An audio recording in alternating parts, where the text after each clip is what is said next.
Momento de continuar, momento de recibir a nuestro siguiente invitado, es Eduardo Irastorza, profesor de OBS Business School. Eduardo, muy buenos días. Muy buenos días. Estamos pendientes, lo estamos diciendo todo el tiempo, ¿no?, de esa lucha continua que se vive por parte de los gobiernos y por parte de los consumidores en medio de esta inflación. El IPC, hemos visto, hemos conocido en las últimas jornadas, ¿no?, esos índices de precios en las principales economías europeas. En España, además, se disparaba hasta el 9,8%, ese IPC adelantado, el máximo ascenso desde 1985. Y en este contexto, con el 7,3% de Alemania o el 4,5% de Francia, quería preguntarle cuál tiene que ser la estrategia realmente que puede llevar a cabo el Banco Central Europeo o los gobiernos para frenar estos altos precios que está claro que vienen de antes de la guerra, pero que se enquistan. Lo que está claro es que ha llegado el momento de tirar todos en la misma dirección. Los gobiernos europeos tienen que ponerse de acuerdo en negociar conjuntamente, en convertirse en esa unidad que les dé fuerza para un mercado exterior. Pensemos que nuestras competencias son países con cientos de millones de personas. Eso es un público enorme y eso les permite unas economías de escala a la hora de negociar. Las negociaciones tienen que ser conjuntas y poner encima de la mesa el peso que tiene el mayor grupo de consumidores con mayor poder del mundo, que es la economía occidental, que reside en Europa. Yo creo que esa es una primera medida absolutamente esencial y determinante. En segundo lugar, lo que también hay que hacer es alinear las políticas fiscales, porque eso puede generar disonancias que afecten muy gravemente a las empresas. Pensemos que todas las empresas, incluso nosotros mismos, ya somos empresas multinacionales. Nuestro potencial cliente está a un clic de nosotros y eso pues hay que tenerlo en cuenta, con lo cual tiene que haber una equiparación, unas condiciones comunes a todos para que nuestro mercado se reactive. Yo creo que estas dos claves, la unidad y la igualdad en cuanto a la fiscalidad, son esenciales a la hora de buscar soluciones. Placistas, pero entre las medidas que se están poniendo, no sé hasta qué punto llegan tarde o no, hemos visto cómo hoy entran en vigor algunas de esas medidas anunciadas en algunos vecinos europeos, como en Francia hace unas semanas y en España. Aquí ese recorte, ¿no?, esa ayuda para hacer frente al precio de los carburantes. Este tipo de medidas, se le quería preguntar, de alguna manera, y tan cortoplacistas y bueno, tan limitadas, ¿van a tener alguna repercusión más allá de este momento o cómo las valora? Además, ¿llegan tarde? Bueno, yo creo que llegan tarde. No solamente lo creo yo, lo creen la mayoría de los expertos. Las medidas llegan tarde, nos hemos puesto la venda con la herida ya sangrando, esto es evidente. En segundo lugar, no van a dejar satisfechos a aquellos que se beneficien de ellos porque son insuficientes y van a sentirse agraviados todos aquellos a los que no les lleguen. Yo creo que son medidas coyunturales, una reacción a una presión social que hemos visto en las calles, pero que realmente no responden a una estrategia coordinada, orquestada y bien dirigida y planteada con tiempo y con proyección en el tiempo, sobre todo. No podemos estar parcheando, ¿no?, los agujeros que nos salen en la nave que hace aguas. Y esa es su principal carencia.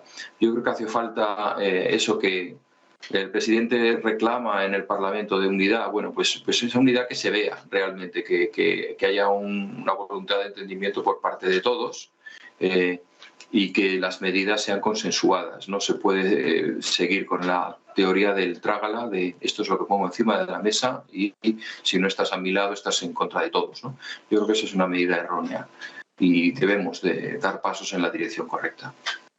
En cuanto a la dirección correcta, desde el principio, ¿no?, de este tensionamiento de los precios, incluso antes de la guerra, los bancos centrales se presionaban en torno a la importancia de que la inflación no conllevase esos efectos de segunda ronda que realmente integrasen, ¿no?, lo que es la inflación, en lo que es el ADN de la propia economía. Y lo que estamos viendo es cómo esa inflación se va traduciendo ya en los salarios, en los pactos, en concreto en los convenios aquí en España. Si es por parte de empresas más allá de nuestro mercado, pero para ver la radiografía veíamos cómo ayer la sueca H&M señalaba cómo después de caer sus beneficios en el primer trimestre fiscal por esos altos costes de las materias primas, va a subir los precios. Por lo tanto, claro, ya se va trasladando a todas las esferas de la economía, todos va calando en cada segmento.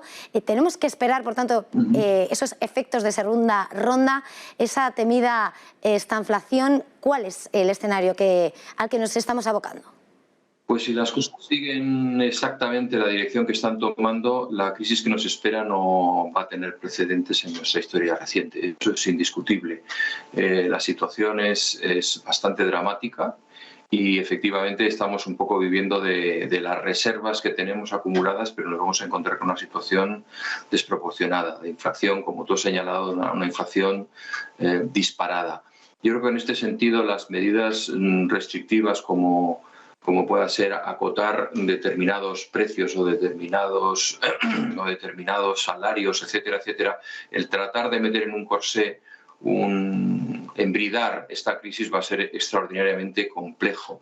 Yo creo que hay más de voluntarismo que de realismo a la hora de este tipo de decisiones, que son las que se están manejando y las que se están poniendo encima de la mesa.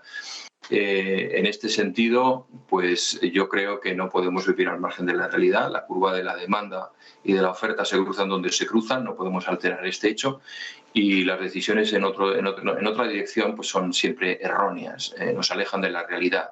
No porque queramos ver las cosas como nos gustaría, las cosas van a ser como son. Como digo, la inflación se va a disparar, ya está disparada, cada vez disponemos de una renta menor, y esto va a llevar a una situación bastante preocupante que exige imaginación y decisión al mismo tiempo por parte de los responsables de coordinar la política económica en este país. Ya para terminar, bueno, vemos cómo se va extendiendo, ¿no? Hablamos de los precios, va llegando a todo lo que es la política económica. ¿Cuáles diría, por tanto, que están siendo o cuáles van a ser las principales amenazas para la economía en este momento en el que la Fed anunciaba subida de tipos? Ayer Philip Lane decía el BCE puede actuar en cualquier dirección para responder a lo que necesite la economía, que no sé de alguna manera, más allá de la subida de tipos, sería lo contrario, ¿no? Sacar esa liquidez. ¿Cuál es ese escenario? ¿Cuáles son las principales amenazas? ¿O cuál pueden ser esa respuesta que puedan venir por parte de los bancos centrales? Sí, las principales amenazas es caer una vez más en poner en marcha la máquina de hacer billetes y repartir dinero. No incrementaría nada más que la inflación. Eso sería un error gravísimo, inaceptable. Otras medidas que se deberían tomar es ser muy honestos en la política de empleo. No podemos perpetuar la carga de los ERTE indefinidamente en las empresas. El mercado se tiene que regular de una manera natural. Lógicamente tiene que haber una cobertura para todos nosotros, ¿no?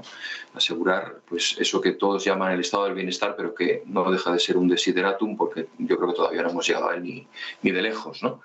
Y también yo creo que tienen que encontrarse pues, ayudas fiscales. Yo creo que hay un debate de fondo, muchas veces se ha hablado de ello, y es la definición del modelo económico que nos estamos moviendo. ¿Somos una economía abierta o somos una economía intervenida? ¿Somos una economía con una enorme carga de función pública o somos una economía en donde los empleos son privados? Lógicamente, reducir los impuestos supone comprometer los ingresos de 3 millones de funcionarios en España.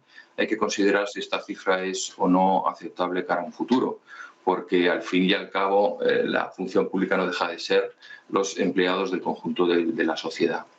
Yo creo que es bastante pendiente y muy candente, ¿no? Y que encima de la mesa se va a poner en los próximos días, seguro.